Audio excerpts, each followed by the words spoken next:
Back to our channel. ఈ రోజైతే మేము గంగాకైతే వెళ్తున్నాము. గంగాకైతే కొత్త ఇల్లు వచ్చాయి కదా, తెప్ప ఇడిసపెట్టి ఇంకా దేవుడికి నైవేద్యం అలా పెట్టడానికి అయితే వెళ్తున్నాము. మా మమ్మీ ఇంకా మా చెల్లి అయితే ఊరు నుంచి వచ్చారు. మా మమ్మీ అయితే నైవేద్యం అయితే బూదిస్తుంది, నేనైతే పూజ అయితే కడుతున్నాను. వాటర్ అయితే ఫుల్గా వచ్చేసినాయి. మా మమ్మీ మీ అందరికీ హాయ్ చెప్తుంది. చూడండి వాటర్ అయితే ఎంత వచ్చేసినాయో, అసలు భయం వేసింది రావడానికే ఎలానో అని. తొందరగా పూజ అలా కట్టేసినాము, మంచిగా అయితే మొక్కుకున్నాము.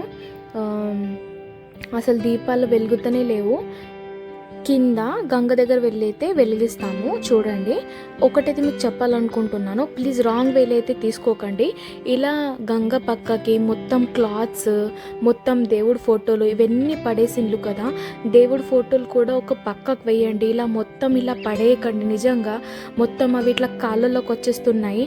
మనం దేవుడికి ఇట్లా తొక్కడం అనేది అయితే మంచినా, మనం వేసుకోలేనివి ఏదైనా క్లాత్స్ ఉంటే అవి మన ఇల్లు పక్కకి ఓపెన్ ప్లేస్ ఉంటే అక్కడ అన్నీ జమ పెట్టి అగ్గి పెట్టేయండి. కానీ ఇలా మనం వేసుకోలేనివి అన్నీ ఇలా గంగలో తెచ్చి పడేస్తే ఎలా ఉంటుందండి?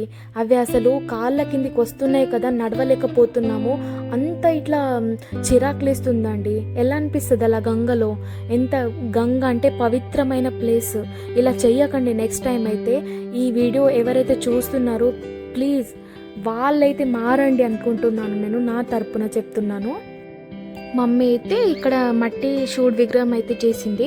అక్కడ పూజ అలా కట్టేసి నైవేద్యం అలా చూపించి అయితే తర్వాత అయితే గంగమ్మకైతే సమర్పించాము. ఇక్కడైతే దీపాలు అయితే అస్సలు వెలుగుతలేవు, ఫుల్ గాలి ఉంది. అస్సలు ఒక్క దీపం కూడా వెలగలేదు. ఎంత ట్రై చేసినా కూడా వెలగలేదు. ఇక లాస్ట్కి అలానే మాకు వదలాల్సి వచ్చింది. బట్ ఏం చేస్తాం, ఆప్షనే లేదు కదా, ఫుల్ గాలి ఉంది. అసలు ఒక్క దీపం కూడా వెలగలేదు అనేసి మేము లాస్ట్కి అయితే అలానే మొక్కేసి గంగమ్మ తల్లికి అయితే వదిలేసాము. మంచిగా అయితే మీరు కూడా మొక్కుకోండి.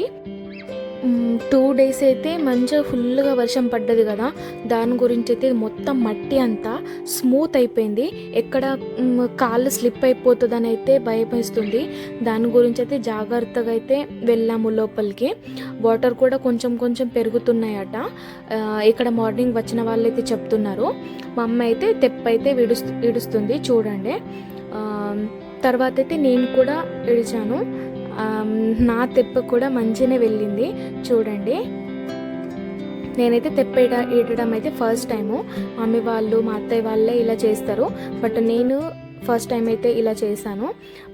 నేనైతే మా మమ్మీ వాళ్ళ ఇంటికైతే వెళ్ళలేదు కదా, నేను మా ఇంటి నుంచే గంగకైతే వెళ్ళాను.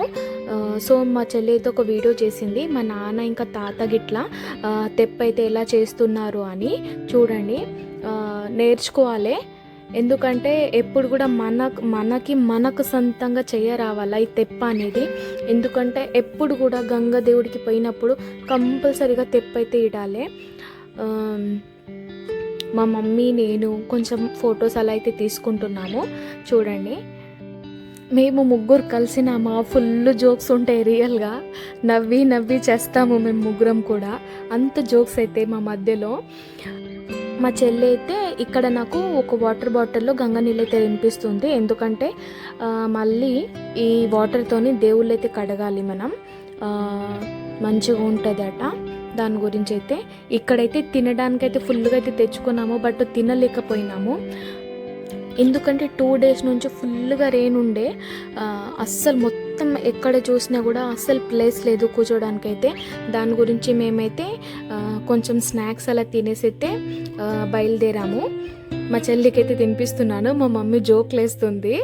ఇక్కడైతే కొంచెం అలా వ్యూ మంచిగా ఉంది అనేసి ఫొటోస్ అలా అయితే తీసుకుంటున్నాము. చూడండి ఎంత క్లౌడీ ఉంది. ఇంత మొత్తం ముసురుకొచ్చింది వెదర్ అయితే. ఎక్కడ రెయిన్ ఫుల్గా పడుతుంది అని భయం వేసింది. మేమైతే తొందరగానే వచ్చి తొందరగా పూజ చేసుకొని అయితే ఇంటికైతే బయలుదేరాము. ఎందుకంటే మళ్ళీ ఫుల్ రెయిన్ అలా పడితే మళ్ళీ ప్రాబ్లం అవుతుంది. ఎందుకంటే కింద నుంచి పైకి రావడానికి చాలా రిస్క్ ఉంది. చూసారు కదా మీరు వే ఎలా ఉందో అని. దాని గురించి అయితే మేము తొందరగానే పూజ అలా చేసుకొని అయితే బయలుదేరాము. మా వీడియోస్ మీకు నచ్చినట్టయితే please like, share, comment and subscribe కూడా చేసుకోండి ప్లీజ్ గైస్. బాయ్ మరి.